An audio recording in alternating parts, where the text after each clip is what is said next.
Analysis.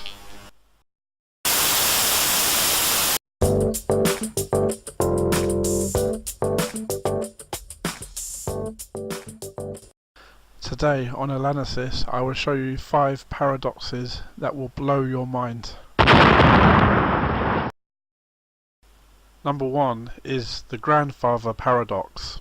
The grandfather paradox is a scenario where you travel back in time and then you change something in the past that causes you to no longer exist. By changing the past for you to no longer exist, you create a contradiction because you can no longer travel back in time and make that change if you no longer exist. Let me give you an example. You come across a DeLorean from Back to the Future, complete with the flux capacitor and all the trimmings you need to travel back in time, and you travel back 10 years to the past and meet yourself. When you meet yourself, you shoot yourself in the head and you die. Now here's the problem. If you've shot yourself in the past 10 years ago, then you died 10 years ago. And if you died 10 years ago, then how do you go back and shoot yourself if you're already dead? And if you're already dead, how do you get shot? Because if you're getting shot by your future self, but your future self is dead. So this is a problem. According to the movies, you'll upset the time-space continuum and destroy the universe. Scientists have a more logical explanation. What would probably happen is you'd both be dead and alive at the same time. The minute you shoot yourself, the event would fork into 2 separate events and 2 separate timelines, and they both exist at the same time in separate parallel worlds. My answer would be just kill yourself the English way. Get a gas canister and a shed or some small space.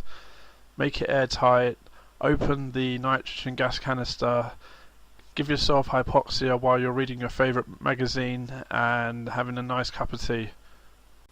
Besides, if you did travel back in time, you'd be in empty space because the sun and the moon and the earth are all in different positions in different times.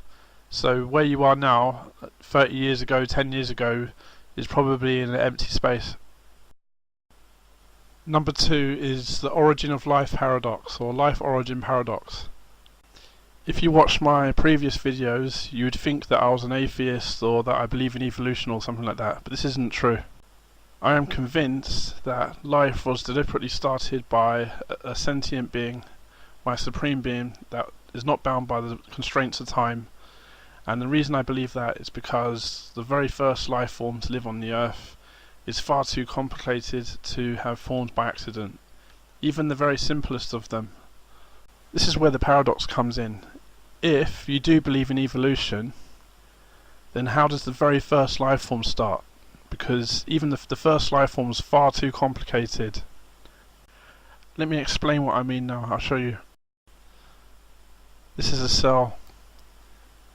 It looks very simple, but it's not. It's extremely complicated. There are thousands of protein machines all working together to keep it alive. There's a protein machine to read the DNA to make more proteins. There's a protein machine that builds the membranes. There's a protein machine that generates energy. There's protein, all sorts of complicated proteins and chemicals being made in that cell.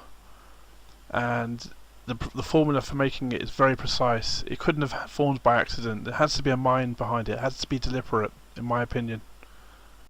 This is where the paradox comes in, because if you believe that evolution is the sole mechanism for creating all life forms, then you have to believe that evolution created the very first life forms.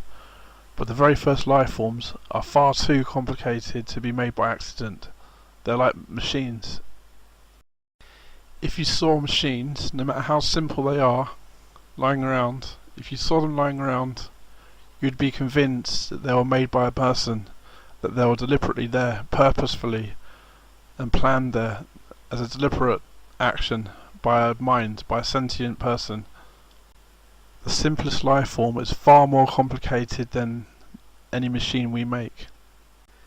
Even the simplest gene sequence on a DNA molecule can be over 150 units long, and many are over 1,000. And each one has to be very precise for the protein to work. The protein that's encoded has to work just precisely right. Number 3 is the beginning paradox. In this paradox, you ask the question, when did everything begin? This sounds simple at first until you think back and you wonder, how can it have a beginning? Let me explain. The universe, as we know it, had a beginning, apparently. And that beginning, many people say, is at the Big Bang. Now, that's all well until you think, how did the Big Bang start? So, like, if you go back and you look at the Big Bang, you say, what triggered the Big Bang? And then, before the Big Bang, what was there? Was it just nothingness? Who knows? If there was just nothingness before the Big Bang, then why is there something now? And if there's something now, how come there's nothingness then? You see why it's more complicated than what it seems.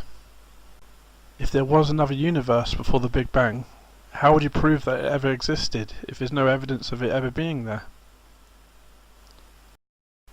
Number 4 is the Barber Paradox. It's a very silly one, this one, and it's also very impossible to answer. Let me explain. A barber is instructed to shave every man's face that does not shave himself. Then the barber looks in the mirror and he asks, how do I shave myself?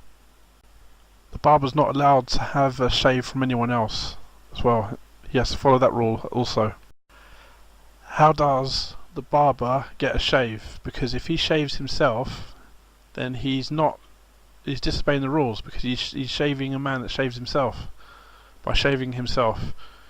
But if he doesn't shave himself, then he doesn't shave every man that doesn't shave himself. Number 5 is the black hole paradox. There are many paradoxes connected to black holes, but there's one in particular I want to focus on.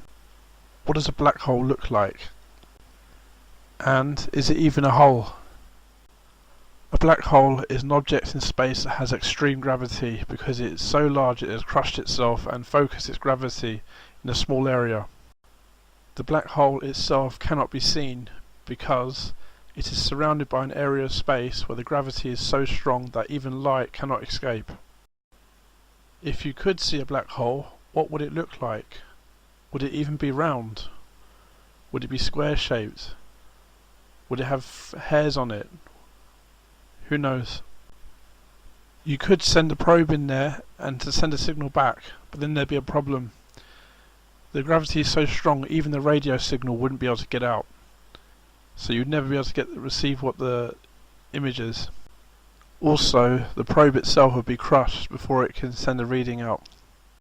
There may be hope in the future for seeing a black hole, because there are particles that are not affected by gravity, and perhaps such particles will be able to give us feedback about the black holes, like neutrinos and things like that.